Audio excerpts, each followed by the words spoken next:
नमस्कार। मेरा नाम है M Ahmed. Government degree college, Utnoor, district Adilabad, Telangana राज्य। प्रस्तुत टॉपिक है हिंदी साहित्य इतिहास में भक्ति काल का। भक्ति काल का विवरण इस तरह है।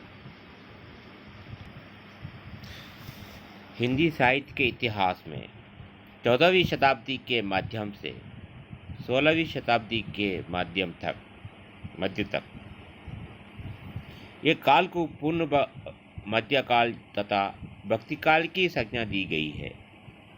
भक्ति काल को समयुग कहा जाता है। इस काल में अमूल्य योगदान के संबंध में मेरे विचार इस प्रकार है, यानी कि राइटर के भक्ति की स्वर्णभू पर मुखरित सत्यहित युग युग का कलयुष मिटाना ही उसका उद्देश्य शुभदा।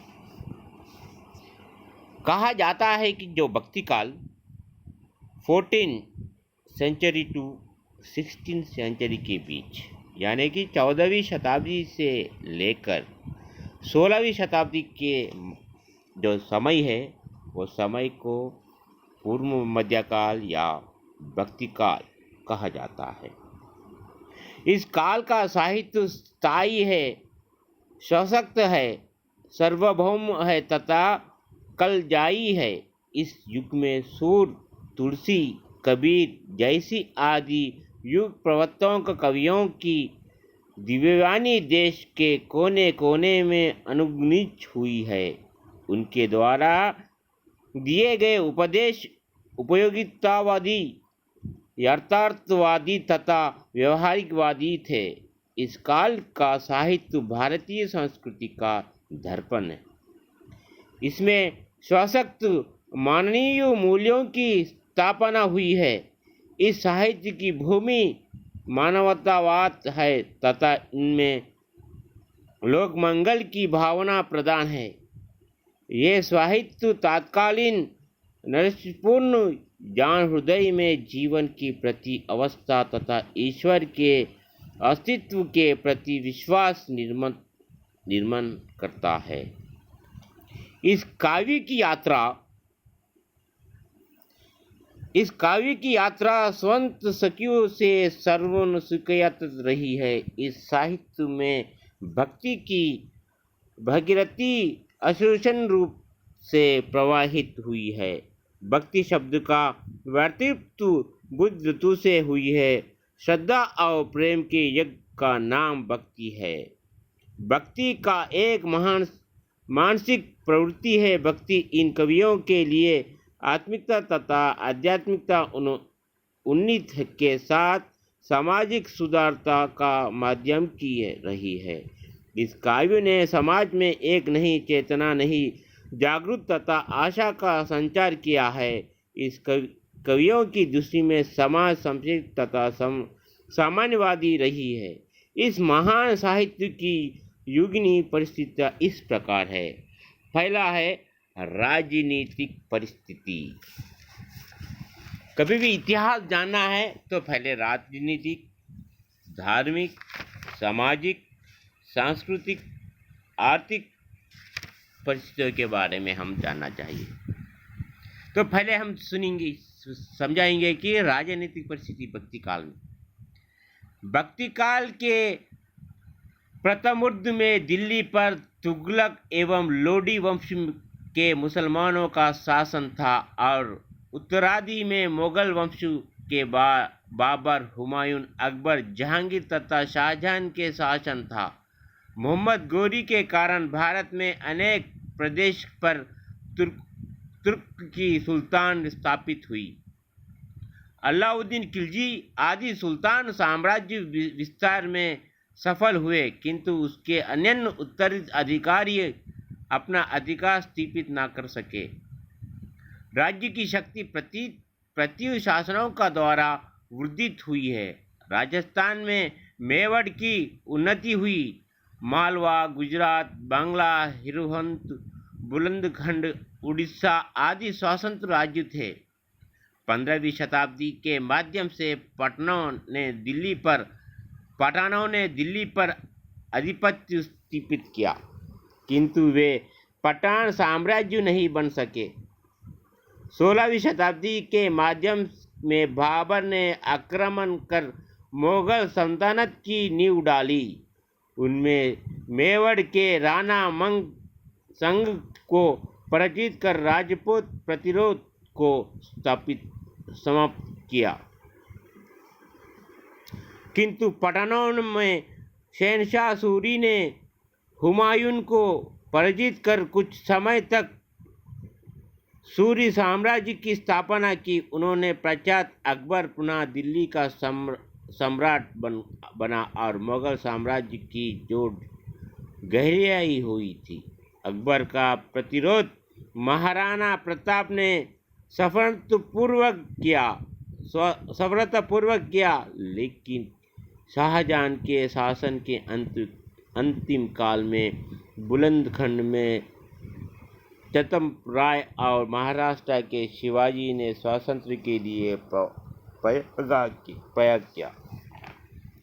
इस प्रकार भक्ति काल में अनेक विदेशी आक्रमण उत्तरी भाग में होते रहे।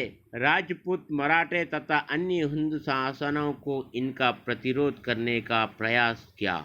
इस युग के मुस्लिम शासकों ने हिंदू जनता पर अत्याचार किया। इसका प्रतिबिंब तुलसी की रचनाओं में दर्शित होता है। उदाहरण देखिए, गुण गवा नुपाल मही जावन महमन महीपाल समाना दमना बेद काली केवल दंड कराल। अर्थात वेद धर्म दूरी गई भूमि चारो भूबायना साधु सुविधान जननी रीति पाप पिंड की। तुलसीदास तथा कुमनदास आदि ने अकबर के आमंत्रण को अस्वीकार करने का साहस दर्शन दिया गया है। उदाहरण, हम चाकर रघुवीर के पटब लिखे दरबार तुलसी अब का दोहन नारे मसब बातवार। अथवा अवध जत्ता पहुन टूटी बिसरे गए हरिनाम संत कहा सिकरी से काम कुमनदास। अर्थात इस काल के युग में जब मुसलमानों का आक्रमण स्टार्ट हो गया, बाबर आकर पहला पानीपत के पास अपने राजाओं को हरा के देश में आक्रमण करे, मुगल साम्राज्य की स्थापना डाली, लोडी खिलजी का स्थापना करे। इतने में पठान लोग भी आए। पठान का शासन ठीक तरह नहीं रहा, फिर मुगल साम्राज्य स्टार्ट हुआ। कहा जाता है कि मुगल साम्राज्य की नींव बाबर ने डाली तो इसका विस्तारण अकबर ने किया। इसकी जो सुंदरता वर्णन शाहजहां ने किया तो इसका सर्वनाश औरंगजेब ने किया। तो इसी तरह इस समय राजनीतिक परिस्थिति पर कई जगह अत्याचारों का खंडन होता था, किस तरह मारपीट का हो जाता था। लेकिन अब हम सामाजिक स्थिति भक्ति काल में मुगल शासन के निरंतर संघर्ष करते हुए जनता हतोत्साहित हो गई थी। बादशाह तथा सामंत अत्यंत विलासी थे। इसके कारण हिंदुओं में पर्दा प्रथा तथा बाल विवाह का प्रचार हुआ। इस युग में हिंदुओं में ऊंच नीच का भेद आया। जाति पंथ का बंधन अधिक कठोर होते जा रहे थे। कबीर आदि संत ने जाति पंथी पूछ नहीं ना कोई, हरि को बजा से हरि का होई को विचार के द्वारा इसका विरोध किया। सम्मति संस्कृति में समाज शोषक और शोषित वर्ग में विभाजित हुए। निम्न वर्ग दीनत्वपूर्ण जीवन व्यतीत कर रहा था। ये क्योंकि वो जाति जीव कहीन था। तुलसी ने कविताओं में इसका यथार्थ चित्रण किया गया है। जैसे खेती ना किसान को, भिखारी को ना भीख गली। खेती ना किसान को, भिखारी को ना भीख गली, बली बनकी को ना बनिज, ना चाकर को ना चाकरी। जीविका विहीन लोग सिद्ध मन सोच बसा। कहाँ एक एक सौ, कहाँ जाई ना कई। अर्थात कबीर ने निम्न वर्गों में व्यक्त दीनता की भावना को दूर कर एक समाज युग की धर्म की यथार्थ की तथा सामाजिक रूढ़ियों का खंडन किया है। निर्धन सरधन दाऊ भाई, प्रभु की कला ने मोटी जाई। कोई ना कबीरा निर्धन है, सोई जाके हृदय राम ना हुई। उस समय नारियों की बड़ी हीन दशा थी। उन्होंने मंत्र भाग्यों या विलासित का स्वादन माना जाता था। उन्होंने सामाजिक अधिकार प्राप्त नहीं थी। सती प्रथा का प्रचार था। तत्कालीन समय में हिंदू मुसलमानों के मध्य धर्मभेद तथा बेमनस्त का विरोध कबीर आदि ने किया। कहा जाता है कि सामाजिक शक्ति में उस समय नारी का महत्व नहीं था, केवल मनोरंजन के लिए इस्तेमाल किया जाता था। इसी तरह जब हिंदू और मुस्लिम का भेदभावना था, तो फिर हिंदू धर्म में उच्च और नीच जातियों का भेद हुआ था। अर्थात कबीर का कहना यह है कि निर्धन सदन धुई ना भाई, प्रभु की कला ना मोटी जाई। कहे कबीरा निर्धन है, सोई जाके नाही राम ना हुई। इस तरह जब परिस्थिति भयंकर थी, तो ये नीच जाति उच्च जाति को, ये धर्म को कबीरदास खंडन किया करते थे। इस तरह थी। अब है सामाजिक धार्मिक परिस्थिति।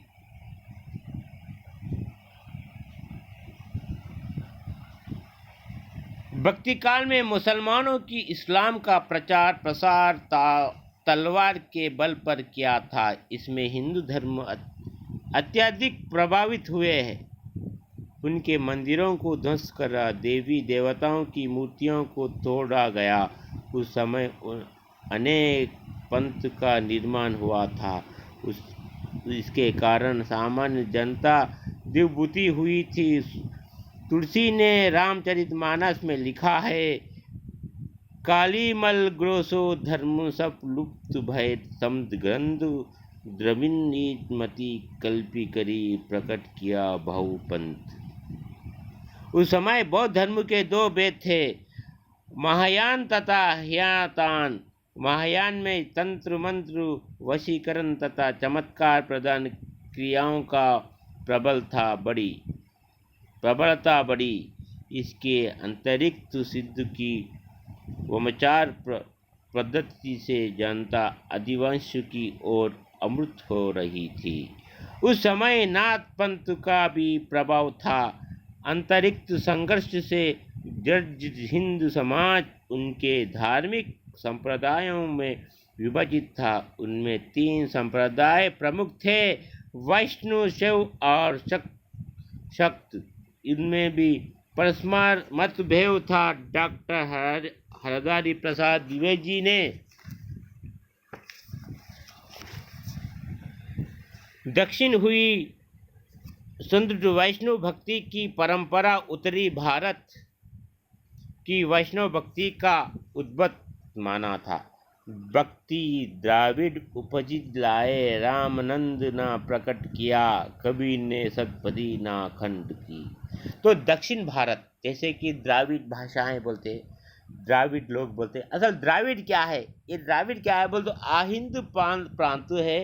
जैसे तेलंगाना, आंध्र प्रदेश, तमिलनाडु, केरला, कर्नाटका, ये स्थानों को द्राविड़ स्थान कहा जाता है। ये राज्यों को द्राविड़ राज्य कहा जाता है। इनकी भाषा को द्राविड़ भाषा कहा जाता है। जो इनकी लिपि होती है गोलाकार में होती है। तो दक्षिण में मोहनजोदड़ो और हड़प्पा की द्राविड़ एकशवादी अर्थात शिवोपासक थे।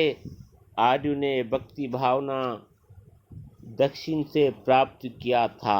वैष्णव धर्म ने भक्ति को प्रधान साधन बनकर लोकप्रियता प्राप्त हुई। अहिंसा, प्रेम, प्रतिपि, शरण गीत इस भक्ति के महत्वपूर्ण अंग थे। भक्ति का ये रूप ज्ञान के सूक्ष्म रूप में तुलना में स्थूल एवं सहज था। भारतीय संस्कृति का भावना ईश्वर के प्रति दृढ़ विश्वास तथा आस्था का आधारित है।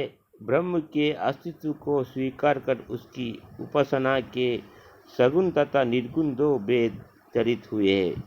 जाकी रही भावना जैसी प्रभु मूर्ति देखी तीन तैसी के अनुसार दोनों के समान महत्व प्राप्त हुआ। तुलसीदास ने रामचरितमानस में कहा है, संग नहीं ना अंग नहीं ना कुछ वेदा, गहन मुनि ना पुरन बुंद दो वेद, जो गुण रहित सगुण कोई कैसे, जल इमंतु ना विष नहीं जैसे। इस युग में संत कवि ने निर्गुण भक्ति को महत्वपूर्ण माना है। तो इसमें देखिए निर्गुण और सगुण भक्ति काल में दो प्रकार के हो गए, निर्गुण और सगुण। निर्गुण का अर्थ है भगवान है, लेकिन भगवान को रंग रूप आकार नहीं है। वही सगुण है का उसका अर्थ है भगवान है, भगवान को रंग और रूप आकार है। लेकिन इस युग में संत कवियों ने निर्गुण भक्ति में महत्वपूर्ण माना है। उन पर सिद्धनाथों का ज्ञान, तप, त्याग और कठोर हठयोग साधना का प्रभाव रहा। वैष्णव भक्ति में उपास की दो रूप बने। एक वो ब्रह्म जिसका लोक रक्षा का रूप था, लोक मंगल के लिए, धर्म की स्थापना के लिए तथा अधर्म के विनाश के लिए, जिसमें भूलों पर आवश्यकता लिया था। ये श्री राम अवतार के रूप में प्रसिद्ध है। तुलसी ने रामचरितमानस में कहा है, कृपाधिनु सूर संत हिंत लिहे मनुज, अवतार यहाँ इच्छ निर्मित तनु माया गुण गोपाल। ब्रह्म का दूसरा रूप को जो मधुपूर्व उपासना का अधिष्ठान था तथा घनिष्ठ एकांत प्रेम का आलंबन बना, ये कृष्ण अवतार के रूप में प्रसिद्ध है। दक्षिण में अलवार संत में अंडल नामक कृष्ण भक्त थी, जिसने अपने जीवन को आराध्य कृष्ण के प्रति समर्पित किया था। पुष्टि मार्ग में अष्टचाप कवियों में कृष्ण की एकांत प्रभा भक्ति को महत्व दिया। सूरदास ने ब्रह्म रगित में निर्गुण पर सगुण की तथा ज्ञान पर भक्ति की विजय दर्शित हुई।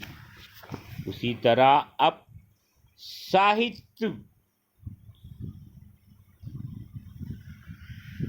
परिस्थिति काव्य की भावार्थ तथा कला के दृष्टि से भक्ति काल को स्वर्ण युग कहा गया है। प्रमुख रूप से इस काव्य का सृजन प्रबंध और मुक्तक दोनों रूप में हुआ है। तुलसीदास का रामचरितमानस तथा जयसी का पद्मावत प्रबंध काव्य है। कबीर आदि संत कवियों का काव्य तथा कृष्ण भक्त का सूरदास आदि अष्टचाप कवियों का मनोवक्त काव्य रहा है।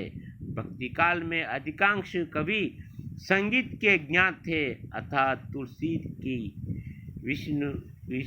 विनय पत्रिका एक सफल गीत काव्य है। जिसमें कन्हार, केंदर, मालर, धनश्री, बिलवाल आदि विभिन्न राग रागिनियाँ दर्शित होती है। सूरदास के सुर सागर में विभिन्न रागनीति का संगमम हुआ है। मीरा के पदों का महत्व उनकी कलात्मक को स्पष्ट व्यक्त करता है। अवधी और ब्रज भाषा दोनों को अपने संपूर्ण सौंदर्य एवं शक्ति के साथ निखार रखने वाला भक्ति काव्य अमर है। तुलसी का अवधि, ब्रज तथा संस्कृति पर समान रूप से अधिकार था। सूरदास का काव्य ब्रज भाषा के माध्यम तथा लालित्य से अतुप्रेत है। अवधि की सौंदर्य जयश्री के पद्मावत में दर्शित होती है। तुलसीदास जी की कविता वाली आदि रचनाओं में नवरसों से परिपूर्ण है। सूरदास श्रृंगार तथा बाल्यस्य का कोना कोना झाका आए थे। जयश्री का पद्यवात संयोग तथा वियोग श्रृंगार से अल्पवित है। इस काल में दोहा, सरोटा, चौपाई, कविता, सव्या, बरावी आदि छंदों का विशिष्ट दर्शित होता है। इनमें उपमा, रूपक, उपेक्षा, यमक आदि अलंकारों कवि काव्यों की शोभा विवृत की है। भक्ति काल की कवियों के काव्य सिद्ध भी विशिष्ट है।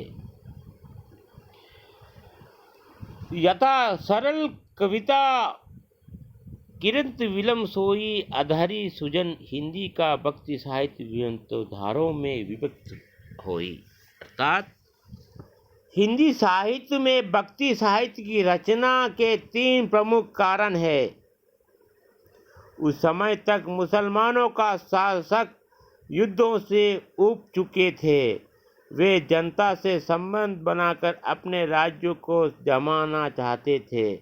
हिंदू लोग भी जो कि शासित है अपने धर्म में सुधार चाहते थे। दोनों धर्मों की जनता में भाईचारों की प्रकृति बढ़ रही थी। इसने निर्गुण प्रथा का मार्ग प्रशासन किया। दूसरा कारण है कि कुछ सुधारक हिंदू जाति में भक्ति के द्वारा एक नवीन जीवन का संचार करना चाहते थे। ये लोग इस्लाम के विरोधी तो नहीं थे, परंतु अपना अलग धार्मिक व्यक्तित्व बनाना चाहते थे। इसलिए देश में चारों ओर सगुण भक्ति का आंदोलन चल पड़ा। इस आंदोलन का प्रभाव साहित्य पर पड़ा।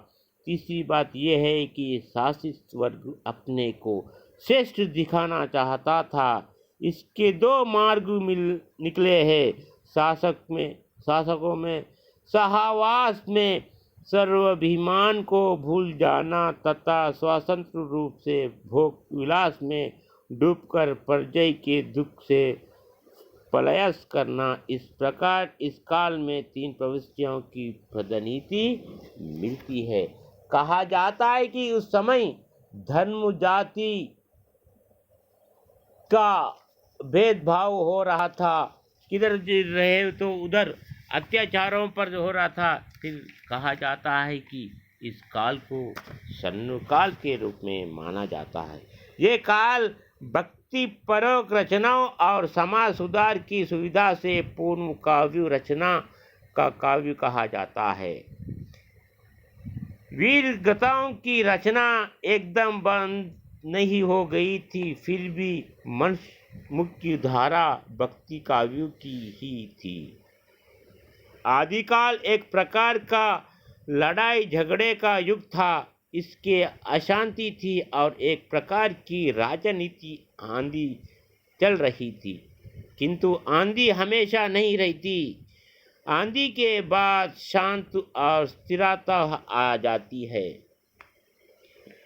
भारतवर्ष की राजनैतिक वातावरण में भी अपेक्षाकृत शांति उपेक्षा हुई और लोगों को दम लेने की फुर्सत मिली। जपुती वीरता का हुर्स में हो चुका था और लोगों जैसे तैसे अपनी परिस्थितियों से अनुकूलता प्राप्त करते जाते थे। राजपूतों में जब तक कुछ शक्ति थी, हिम्मत और साहस था, तब तक वीरगाथाओं की रसायन से थोड़ा बहुत काम चल रहा, किंतु बाल के क्षीण होने पर भी उत्साह प्रदान से भी कोई काम नहीं चला था। दीपक बुझ जाने पर तेल डालने से कोई कहता है लाभ नहीं होता। विभक्त दीप किंतु तो उदान, अर्थात दीप बुझने से पहले तेल डाल लेना चाहिए। अगर दीप बुझ गए बाद तेल डालने से उसका कुछ फायदा नहीं होता। रामचंद्र शुक्ला ने भक्ति की कविताओं को इस प्रकार की संज्ञा दी गई है।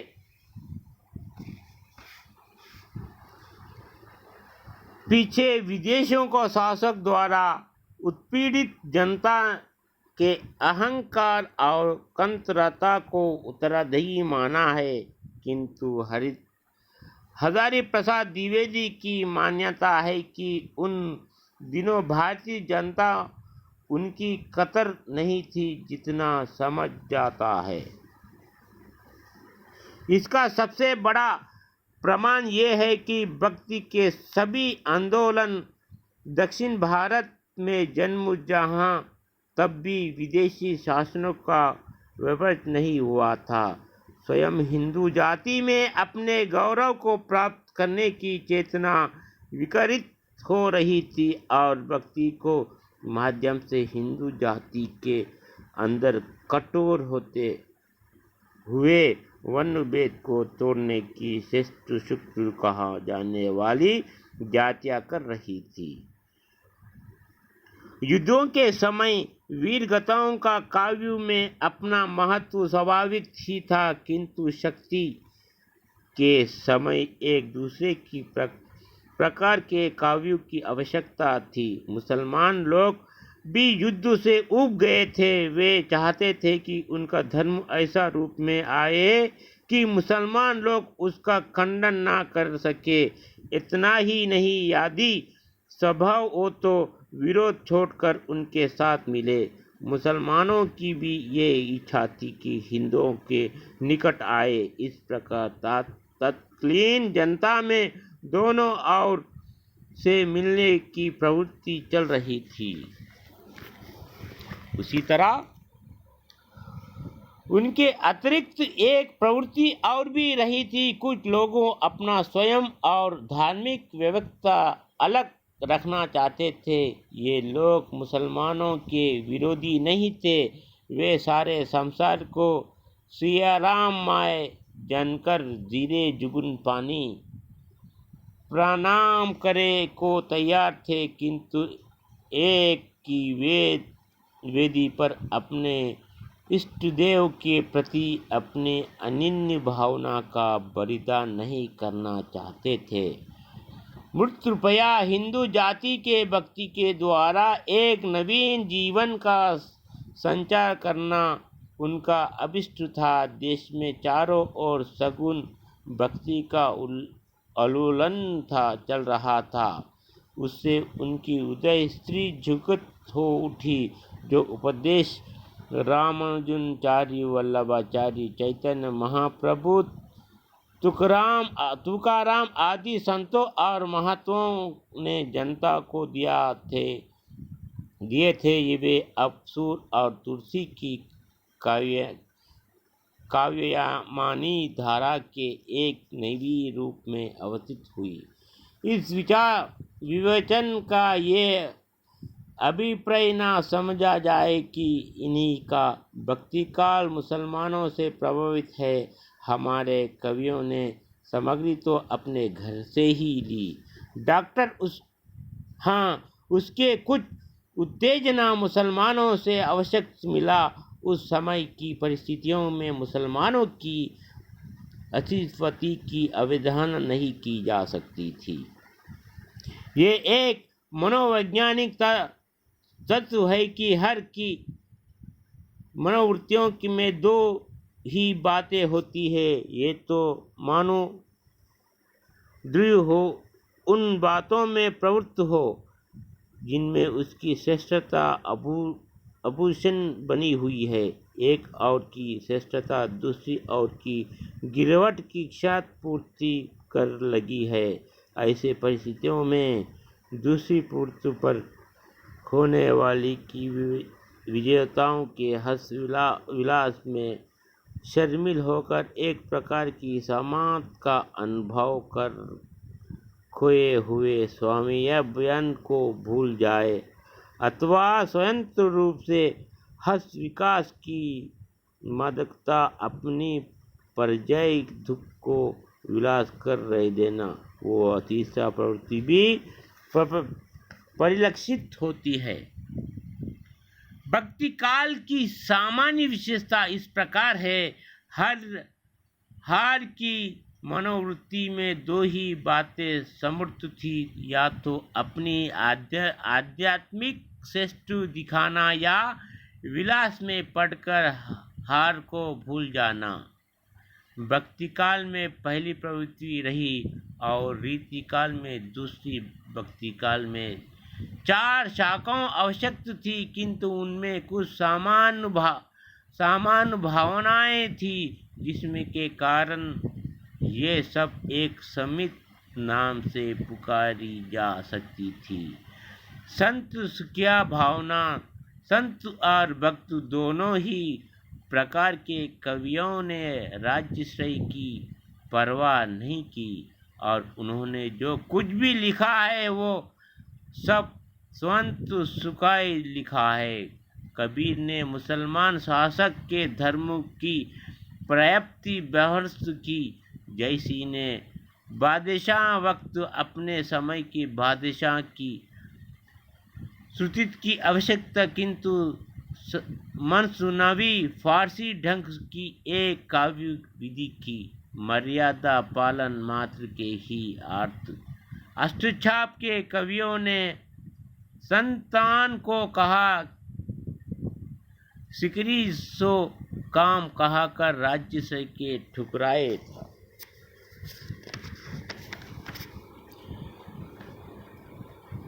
जब कीर्ति आदि संत सूफियों और भक्तियों में समान रूप से मान्य में महत्व कबीर नामक को समर्थ अपने आप समझते हैं। सभी रसायन हम करी ना नहीं नाम समय कोई, सूफियों और कृष्ण भक्त में कीर्तना का प्रबंध रहा है।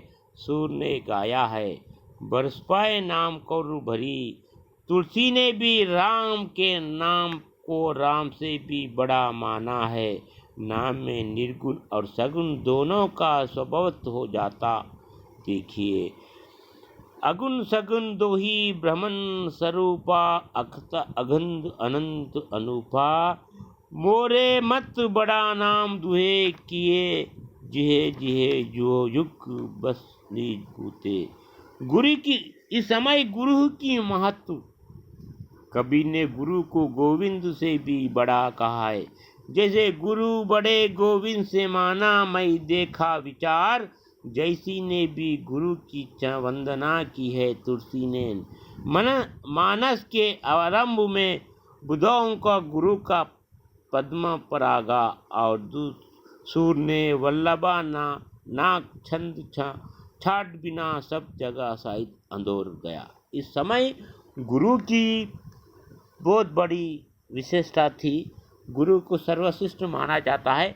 कबीर एक दोहे में कहते हैं कि भगवान से बड़े गुरु है। अगर गुरु रहने से ही हमको भगवान प्राप्त हुए। उसी तरह भक्ति भावना का प्रदान था। चारों संप्रदायों में भक्ति की भावना का माना है। कबीर ने भी भक्ति को मुख्यता दी है। हरि भक्ति जाने बिना बुढ़ी मुही संसार। प्रेम मार्गियों का भी प्रेम भी भक्ति का ही रूप है और भक्त तो भक्त ही है। भक्त ने भी ज्ञान का विरोध नहीं किया, केवल भक्ति विरोधी ज्ञान का खंडन किया है। सूरदास जी गोपियों के द्वारा उद्वेद को कहलाते हैं कि बार बार ये वचन बिना निभारो, भक्ति विरोधी ज्ञान तिहारो। तुलसी तो रामवंदवादी थे ही थे, वे ज्ञान और भक्ति में कोई भेद नहीं बतलाते हैं। ज्ञानहिक भक्तियों की नहीं कुछ भेद, अभ्यास हरि भाव सबद खेद है। हाँ, ज्ञान को उन्होंने कठिन आवश्यकता बतलाता है। ज्ञान कठिनाओं का प्रयुक्त उनका ज्ञान और भक्ति का समन्वय करते हुए तुलसीदास जी ने भक्ति को प्रधानता दी है। भक्ति को चिंतनमणि कहा है कि ज्ञान को दीपक जो माया की हवा में बुझ जाता है। ज्ञान जैसा दीपक जी माया की हवा में बुझ जाता है। शास्त्र ज्ञान की अपेक्षा निज अनुभव पर विशिष्ट बल। कबीर ने तो ढाई अक्षर प्रेम को महत्व देते हुए पोथियों की ज्ञान को निरस्तित कहा है। पोथी पढ़ी पढ़ी जग दुए, पंडित भाए ना कोई। तुलसी ने भी केवल वाक्य ज्ञान को उपमक्त समझा है। वाक्य ज्ञान उपन्यास विश्व निपुण भाव पर ना पावे कोई। सूर की गोपियों को भी प्रेम की निज अनुभव को ही प्रधानता देती है। उसी तरह अहंकार का त्याग इस समय ये भी भक्ति का ही दूसरा रूप है। सच भक्त चारों सगुणवादी हो थे, निर्गुणवादी अहंकार नहीं रख सकता। तुलसी के राम निरावृत्य और रामायण रावण ब्राह्मण होते हुए भी अहंकारी होने में नाश के प्राप्त हो जाता है। साधु संगीत की महिमा ब्रह्म की निर्गुण और सगुण रूप में माने मनो वाले संत और भावनाथों को दोनों ही प्रकार के कवियों ने सत्य को विरोध महत्व दिया है। कवियों ने संगीत सुधार साधु की ओर और कवि व्यक्तित्व संगीत बुरी असुधा की ओर पहला उपस्थित सूर ने भी कहा है। तजे रे मन हरि विपुल कैसी, संग रामचरित मानस तो संत की महिमा से भर पड़ा है। उच्चन लक्ष्य के साथ इस भक्त में कवियों के क्या लक्षण भगवत प्राप्ति होते हुए भी उसकी प्राप्ति के अलग अलग साधना ही उनके भक्ति मार्ग थे। यानी कि सत्य, अहिंसा, त्याग जैसे उच्चदर्श का ज्ञान। वे भक्ति मार्ग में कवि सत्य, अहिंसा, त्याग जैसे उच्च दर्श के प्रति समर्पित थे।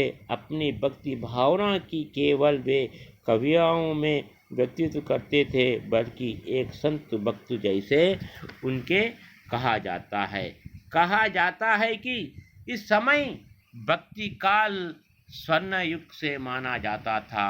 भक्ति काल में 4 भाग हुए, निर्गुण और सगुण में।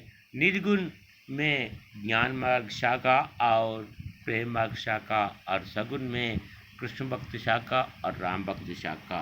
तो इस तरह इस शाखाओं में, इस 4 भागों में का एक ही सारांश है कि भगवान एक है, तो भगवान के पास जाना है।